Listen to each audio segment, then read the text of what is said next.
Hey there and welcome back to another ESO build guide. I'm Dying Legacy and this is the Dread Soul build. This is a Stamina Necromancer for endgame group content as a damage dealer. This is a dot style build packing strong single target damage and strong AoE. This has been tested over many patches and it is built to last. This is a quick build guide. We'll be going over the race, attributes, Munderstones, food, potions, gear, skills, a rotation, a quick and easy rotation, passives and the champion points audibles. The info will be minimal, so I'll only be going over what's necessary. However, do feel free to comment below and let me know if you have any questions or ideas or if there's anything I could do better. And while you're down there, why not subscribe? With the intro covered, let's go over the Dread Soul build. Starting with the race, doesn't really matter what you use, play for your enjoyment and play as you prefer, but if you're looking for suggestions, I would recommend either the Red Guard if you're looking for more sustain, the Khajiit for extra critical damage, or an Orc for extra weapon damage. For the attributes, we are putting 64 points into stamina, and for our Munderstone, when doing content as part of a group, we'll be taking the Thief Munderstone for that extra critical rating, and when we're doing solo content, we're taking the Lover's Munderstone for extra spell and physical penetration. For our food, we are taking the Artaeum Takeaway Broth to increase our health recovery, max stamina, and stamina recovery. You can pick these up at a guild vendor or make it yourself at a cooking station if you have the recipe. This can be rather expensive to get your hands on, in which case the cheaper option is the dubious Cameronia Throne. The stats are slightly lower and it doesn't give health recovery, but it's a very small difference and overall it doesn't matter which one you use. For our potions, we are using the Essence of Weapon Power, which grants us major brutality, major savagery, major endurance, and restores some stamina immediately. We'll be using these for those longer and tougher fights. We can grab these at a guild vendor or make them at an alchemy station. If you haven't got any on you at the time, you can always pop an Essence of Stamina potion instead. They will give us major endurance and restore some stamina immediately. They might not be as useful as weapon power potions, but they are better than nothing and they do happen to drop from most mobs around Tamriel, so your bag will probably be full of them. Moving on to the gear now, we are using 7 medium armor pieces on this build, all with the Divine's trait and a stamina enchant. For the jewellery, we are using the Bloodthirsty trait and weapon damage enchants. For our weapons, we are using dual daggers for our front bar. Our main hand will be Nirnhoned with a poison enchant, and our offhand will be a charged with a fire enchant. For our back bar, we are taking a bow with the infused trait and a weapon damage enchant. Moving on to the sets themselves though, starting with the body pieces, which are the chest, waist, hands, legs and the feet, we're using the Arms of Reliquance set. This set is gotten from Cloudrest, and on veteran difficulty you can get a perfected version, which adds extra stamina to the set.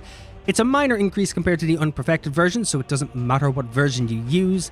The set itself gives us critical chance minor slayer at all times, and our light and heavy attacks add a stacking damage over time effect to our targets that lasts for 5 seconds and it stacks up to 10 times. If you haven't stepped into a trial though, or want to use something else, you can use Solvigan's Warband set, which is gotten in the DLC dungeon Frostvault. This set adds critical chance and offensive penetration, and when you deal critical damage, your critical chance will increase for 5 seconds, and it can stack for 10 times. At max stacks, you'll gain minor force. You could also go with the Briarheart set, which is gotten from Hrothgar Overland content, such as delves, world bosses, and public dungeons. You can also pick it up at a guild vendor. Briarheart comes with critical chance and maximum stamina, and when you deal critical damage, your weapon and spell damage increases for 10 seconds, and during this proc, you'll heal when you do critical damage. For our jewellery and weapons, we are using the Azurblight Reaper set, gotten in the DLC dungeon Lair of Marsalok. This set adds critical chance, maximum stamina and stamina recovery, and when you deal damage with a damage over time effect, you'll apply a stacking damage over time effect, and at 20 stacks, it will deal disease damage to the target and nearby enemies. An enemy can only have 1 blight seed at a time, and after 20 stacks, won't have the dot applied for 2 seconds. Another good choice is the Pillar of Nirn set, which is gotten from the DLC dungeon Falkreath Hold, which gives us max stamina, critical chance, and weapon and spell damage. And when you deal damage, you'll deal bleed damage to the target and enemies nearby, causing them to take bleed damage for 10 seconds. For our head and shoulder, we are using a monster set. We can use the Veladrit set. The mask is gotten from the Cradle of Shadows on veteran difficulty, and the shoulder is gotten from the Undaunted vendor. The Veladrit set will give us weapon damage and gives us a 20% chance to spawn 3 disease spores that deal disease damage. You can also use the Kjalmar set from the DLC dungeon Unhallowed Grave, the mask from veteran difficulty and the shoulders from the Undaunted vendor. This set gives us weapon damage, and when we deal damage to an enemy with a light attack, we apply a bone stack to an enemy. At 5 stacks, an undodgeable skeletal hand will knock enemies into the air, stunning them and dealing magic damage. We are using a master's bow with this build, which is gotten from Dragonstar Arena. There is a normal version from regular difficulty of the arena, and there is a perfected version from veteran difficulty. The perfected version gives us some extra weapon damage. The damage increase is minimal and doesn't overly matter. The main weapon effect is what we're looking for most, which will increase our weapon and spell damage against enemies affected by our poison arrow. If you haven't gotten the Master's Bow yet, you can always use an agility bow until you get the Master's Bow. You can buy an agility bow from a guild vendor, or you could randomly get one from a dungeon and reward bag that you'll get in the mail after completing random dungeons. The agility bow will give us max stamina and extra weapon and spell damage. Though if you prefer and you don't want to be using the agility bow, you can also stick with either the Azurblight Reaper's bow, or you could also stick with the Pillar of Nirn bow if you prefer. However, that does cover the gear, and now it's time for the skills. Starting with the front bar. The first skill up is Rending Slashes. You'll morph this from Twin Slashes, and it's found in the Dual Wield skill line. This will deal bleed damage and cause the enemy to bleed for 10 seconds and slows their movement speed. Next is Barb Trap, which is morphed from Trap Beast and found in the Fighter's Guild skill line. This will set a trap at a target location that, when triggered, deals bleed damage and additional bleed damage over 18 seconds, and will also grant us minor force. Enemies who activate the trap will be immobilized for 2 seconds. On to Venom Skull now, which is morphed from Flame Skull and found in the Gravelord skill line. You'll lob a Flame Skull at enemies and deal poison damage. Every third cast deals 20% increased damage, which, while slotted, casting any Necromancer ability while in combat counts towards the third cost. We are also using Blighted Blast Bones. You can morph this from Blast Bones and is found in the Gravelord skill line. Summon a skeleton to chase an enemy that explodes and deals disease damage and applies Major Defile to all enemies nearby. This will also create a corpse on death. Next is Detonating Siphon, morphed from Shocking Siphon, and is found in the Gravelord skill line. You'll drain the last spark of life from a corpse, dealing disease damage to enemies around the corpse and between you and the corpse. When the siphon ends, the corpse explodes, dealing additional disease damage. For the ultimate on the front bar, we are using Flawless Dawnbreaker, morphed from Dawnbreaker and found in the Fighter's Guild skill line. You will deal physical damage to enemies in front of you and additional physical damage over 6 seconds, and after activating will increase our weapon and spell damage by 300 for 20 seconds. Next, we'll move on to our back bar skills, and first up is Arrow Barrage, morphed from Volley and found in the Bow skill line. This will cause arrows to rain down and deal physical damage to enemies in the target area. Next is Poison Injection, morphed from Poison Arrow. This will deal poison damage to an enemy and deal additional poison damage over 10 seconds. This will deal 100% more damage to enemies under 50% health. If you're using the Master Bow, you'll also have more weapon damage against the enemy afflicted with this dot. We're also using Consuming Trap, morphed from Soul Trap and found in the Soul skill line. This deals magic damage over 10 seconds, and if the affected enemy dies, it will fill an empty soul gem and restore magicka, stamina and health to you. Next is Skeletal Archer, morphed from Skeletal Mage and is found in the Gravelord skill line. You'll summon an undead archer to fight for you for 16 seconds, and the archer will attack the closest enemy every 2 seconds. And the archer will deal 5% more damage for each attack it does. This will also leave a corpse on death. We are also using Echoing Vigor, morphed from Vigor, which is found in the Assault skill line. This will heal us for over 10 seconds. And onto the ultimate on the back bar, which is Pestilent Colossus, morphed from Frozen Colossus and found in the Gravelord skill line. You'll summon a huge undead monster to slam the ground 3 times, dealing increased disease damage for each hit. Dealing damage applies major vulnerability to an enemy for 12 seconds. That's the skills covered themselves, and now we're going to do a very quick and easy rotation just to get used to the build. Starting on the front bar, we will start with Blighted Blast Bones, follow this up by Rending Slashes, follow that up by Barb Trap, cast Blighted Blast Bones again, followed by Venom Skull, and then followed by Detonating Siphon. Cast Blighted Blast Bones once more, and then bar swap to your bow. Use Arrow Barrage, followed by Poison Injection, cast Consuming Trap, and then summon your Skeletal Archer.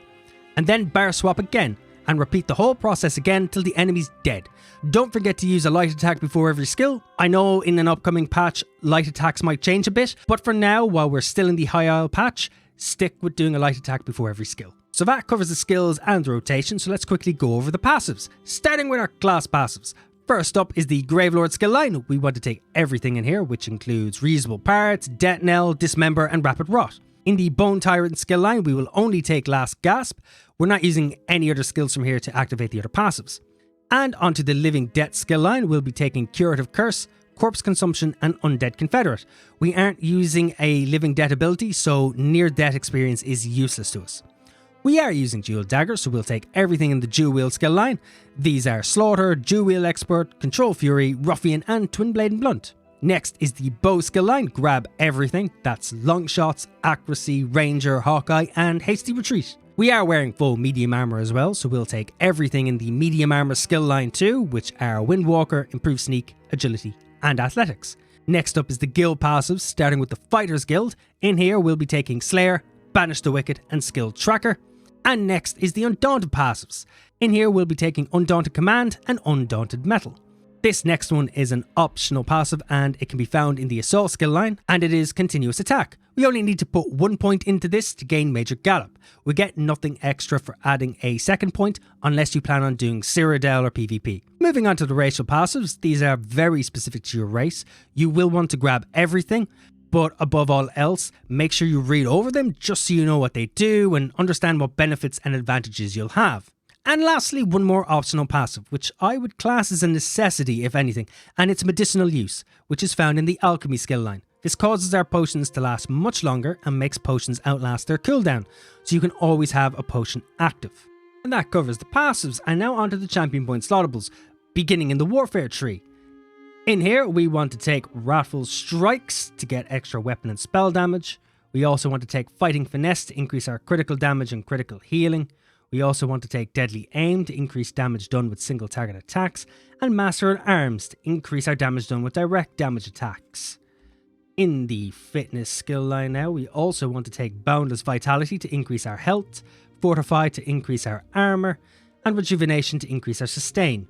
We also want to take Bloody Renewal to increase our sustain even further by killing enemies. And then in the Craft skill line, it really doesn't matter what you take in here because everything depends on you and how you like to play, but I find it very handy for when doing dungeon content or even soloing to take Treasure Hunter to increase the quality of treasure in chests, Rationeer to add extra duration to our food, Liquid Efficiency just to have a small chance not to consume a potion when we actually use one, and to also take Steed's Blessing to increase our out of combat movement speed by 20%. And that's everything for the champion slottables, and it's also everything for the Dreadsoul build. Thank you so much for watching, guys. I hope this was useful to you in some way, and if it did, why not like and subscribe? If you have any thoughts, suggestions, or just want to have a chat, comment below, as the best part of making builds and videos is just chatting to you guys after. I also stream on Twitch over at twitch.tv/dyinglegacy. Content is more varied there, but it is where all my ideas blossom for these builds, and you'll also see this build there too, as well as other MMOs where I mostly swear and get trolled for getting lost all the time. Thanks again, guys. You've been absolutely fantastic. I've been Dying Legacy, and until next time, stay awesome.